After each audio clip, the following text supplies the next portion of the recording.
Olá, alunos, tudo bem? Nós vamos falar hoje sobre formas farmacêuticas.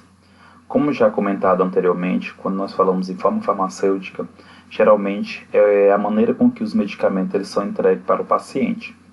Então, nós temos como definição de forma farmacêutica que é a maneira física pela qual o produto farmacêutico se apresenta, pode ser no seu formato de comprimido, xarope, creme, pasta, pomada, draja e outros. É importante compreender que essas formas farmacêuticas elas têm uma especificidade, como também tem uma característica adequada, importante e influencia no efeito, influencia na ação do medicamento. De modo geral, quando nós compramos um medicamento, o medicamento ele vem em uma forma farmacêutica e nesse medicamento não tem somente o princípio ativo, tem o que nós chamamos de outros constituintes, que são substâncias, mas que não têm efeito farmacológico, que eles podem ser chamados tanto de adjuvante ou excipientes.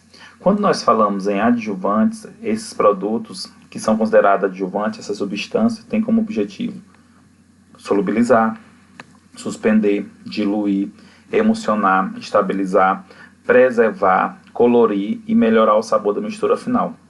Como, por exemplo, melhorar o sabor da mistura final tem como objetivo o intuito de ser fácil a ingestão. E quantos medicamentos nós sabemos aí que tem uma cor amarela, uma cor verde, azul, como também tem medicamentos com sabor tutti-frutti, morango, laranja, abacaxi, todas essas características estão associadas ao adjuvante em si. E quando nós pensamos nessas adjuvantes, tem em mente também os recipientes. Esses recipientes é qualquer material além dos ativos que existe numa formulação farmacêutica, que também ele tem algumas funções, como por exemplo, ajuste do volume da massa da formulação. Exemplo, quando a gente vai comprar um paracetamol, não tem somente naquele medicamento o princípio ativo paracetamol, mas também tem amido. Para que serve esse amido? Para dar a característica, a consistência desse medicamento. Tá? Os recipientes servem também como coerência física de partícula com drogas ativas, no controle de desintegração de comprimido, como por exemplo, a draga é recoberta por uma camada de açúcar. Essa camada de açúcar tem como objetivo fazer uma proteção do princípio ativo, como também do trato gastrointestinal, principalmente a parte do esôfago e do estômago. Serve também para proporcionar camada protetora, como por exemplo a draga, serve para eliminar gosto, colorir e controlar a liberação de princípios ativos. Como existem alguns recipientes que podem ter uma rapidez na ação do medicamento, favorecer uma rapidez na ação do medicamento ou demorar um pouco mais. Quando nós falamos nessas formas farmacêuticas, elas são classificadas em líquida, semipastosa e sólida. Dentre as formas farmacêuticas líquida, nós temos a solução, que é uma mistura homogênea de líquido ou de líquidos e sólido, exemplo, solução de cloreto de sódio, 0,9%. Nós temos o xarope, que é uma solução que contém 2/3 de açúcar, o exemplo, iodeto de potássio xarope, que tem efeito expectorante. Vale a pena comentar que essas formas líquidas, elas têm uma maior facilidade de ingestão, contudo, ela tem uma maior facilidade de vencer, tá? E também existe uma dificuldade em realmente, quando se fala em forma líquida, dar uma dosagem correta, visto que alguns dosadores não tem como a gente medir, aferir esse líquido corretamente. Dentre as formas líquidas ainda, nós temos o elixir e tintura, que são caracterizados por um líquido que tem um teor alcoólico, como por exemplo o elixir de inhame, que é um depurativo do sangue, como por exemplo também o biotônico Fontoura, o aguardente. Suspensão. Suspensão é a mistura não homogênea de uma substância sólida e um líquido, ficando a parte sólida suspensa no líquido.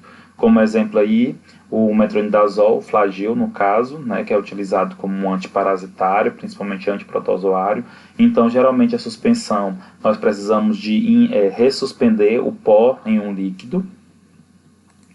Dentre as formas líquidas, nós temos a emulsão, que é quando existe dois líquidos immiscíveis, como por exemplo óleo e água. Temos como exemplo aí a emulsão Scott, que essa emulsão Scott é rica em ômega 3. Apesar de eu estar mostrando uma imagem aqui com sabor de morango, que foi colocado um excipiente, um adjuvante para dar esse sabor, ele é muito característico o gosto de peixe. Dentre as formas líquidas, nós temos a loção. A loção é destinada literalmente ao uso externo e pode ser tanto líquido ou semilíquidos. que pode ser ou em suspensão ou solução. A diferença dela é que literalmente ela é utilizada no meio externo. E um exemplo que é o Foldan, que é o thiobendazol, que é um antiparasitário também bastante utilizado para lavas micras. Continuando ainda em relação às formas líquidas, nós temos o enema e clíster, que são preparações para uso retal, mas tem como característica ser líquida, por isso que eles são considerados enema e clíster. Exemplo, a vaselina líquida. Um outro exemplo de forma farmacêutica que geralmente é muito comum os alunos não acharem que é considerado um veículo é o shampoo, tá? Pois ele pode ser utilizado como veículo para ser adicionado a alguns princípios ativos, como por exemplo cetoconazol utilizado para caspa, e ele é destinado ao couro cabeludo. Pensando agora nas formas semissólidas, também pode ser semipastosas, nós temos as pomada e creme. Se nós observarmos de modo geral, as pomada e creme ela tem uma característica que às vezes se assemelha em si. Inclusive o exemplo que eu estou colocando aqui, que é a betametasona, tem tanto pomada como creme. Mas qual seria a principal diferença entre a pomada e o creme? A pomada, literalmente, ela tem um perfil mais oleoso e o creme tem um perfil menos oleoso. O que isso pode dar uma diferença na textura ou quando for aplicar sobre a pele. Geralmente o creme é mais absorvido rapidamente, a pomada demora um pouco mais. E tanto a pomada como o creme tem mais um efeito local, tópico. Nós temos também as pastas e o gel, ainda como semissólida. As pastas são mistura de pós insolúvel, agregados a glicerina e água, cuja parte oleosa penetra na pele e fica na parte de pó suspensa na superfície. Exemplo, aqui nós temos a pasta d'água, que é utilizado para queimadura. Pode observar que quando nós falamos em pasta, geralmente a pasta, o pó vai ficar na parte da superfície, como se, um exemplo, você for aplicar na pele, essa pasta, geralmente a água tem a tendência de ser um pouco absorvida e o pó ficar sobre a superfície. O gel tem uma forma coloidal, de pouca penetração na pele. É muito comum achar que o gel ele tem uma rápida absorção, mas muitas vezes quando usamos algum medicamento em forma de gel, ele acaba sendo absorvido um pouco mais rápido devido à característica, literalmente, da fricção que se faz nesse gel, nessa superfície. Mas se você permanecer com o gel sem fazer fricção, ele demora um pouco mais para ser absorvido. E a nossa última forma semissólida, nós temos a forma gasosa, que geralmente a forma gasosa, a principal administração é pela via respiratória. São formas farmacêuticas que, submetidas a pressões, se transformam em gases. Pode ser usada através de nebulizadores ou de aerosóis, como por exemplo, nós temos aí o fármaco alotano. E por último, nós temos as formas sólidas, que sem dúvida as mais consumidas, as mais utilizadas, têm uma facilidade de administração e muito bem mais aceita. Nós temos, dentre as formas sólidas, os pós e os granulados. Os pós são formas secas de medicamento misturado a adjuvantes de formas minerais, como óxido de zinco, e formas vegetais, como amido e fécula, e que pode ser acrescentada a solução de glicerina e de sabão de magnésio, que são os pós gordurosos. Exemplo de pó, bicarbonato de sódio. Geralmente nós temos aí uma granulometria desses pós bem pequena. Já os granulados são formas secas em forma de grãos ou grânulos instável em meio aquoso, ou seja, ele se desintegra e homogeniza em meio aquoso. É importante observar a diferença dos pós para o granulado, que está realmente no tamanho da granulometria desses pós. Nós temos como forma sólida os comprimidos e hidrágeno. Comprimido é uma forma farmacêutica obtida por compressão de pó, exemplo de pirona.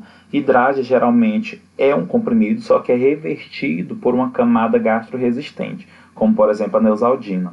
Então a diferença dos dois está realmente nessa camada protetora, que serve aí com o objetivo de proteção do princípio ativo contra as enzimas do suco gástrico, ou muitas vezes esse princípio ativo ele tem um efeito um pouco danoso sobre o epitélio, e aí protege sobre a camada protetora, acaba sendo protegido os princípios ativos numa camada protetora aí, que é revestido geralmente por uma camada de açúcar e corante. Ainda dentro das formas sólidas, nós temos as cápsulas, né? Geralmente as cápsulas são gelatinosas, o princípio ativo fica dentro dessas cápsulas. Essa cápsula é formada por uma camada de gelatina e geralmente não se deve abrir cápsula. Um dos motivos é que muitas vezes o medicamento ele tem perfil básico, então ele é melhor absorvido no intestino, e muitas vezes o princípio ativo ele pode ser irritante do esôfago e do estômago. Então, quando se coloca dentro de cápsula, que tem essa camada gelatinosa, protege contra as enzimas dos sucos gástricos, como também protege o estômago e o esôfago contra irritação. Exemplo de formas farmacêuticas em forma de cápsula, nós temos a amoxicilina. E nossa última característica das formas sólidas, nós temos supositório e óvulo. Geralmente supositório ele é destinado à região retal, principalmente devido a alguns processos inflamatórios que pode ser utilizado, ou constipação. Geralmente o supositório ele é na sua forma sólida e quando administrado fica líquido na região retal. Óvulo já é destinado à região vaginal. Nós temos como, por exemplo, um supositório de idometazina, que é o idocid, que é um anti-inflamatório, e nós temos o policresuleno mais incipiente, que é o abocresil, que é um óvulo que ele é utilizado para regular o pH vaginal. Obrigado e bons estudos.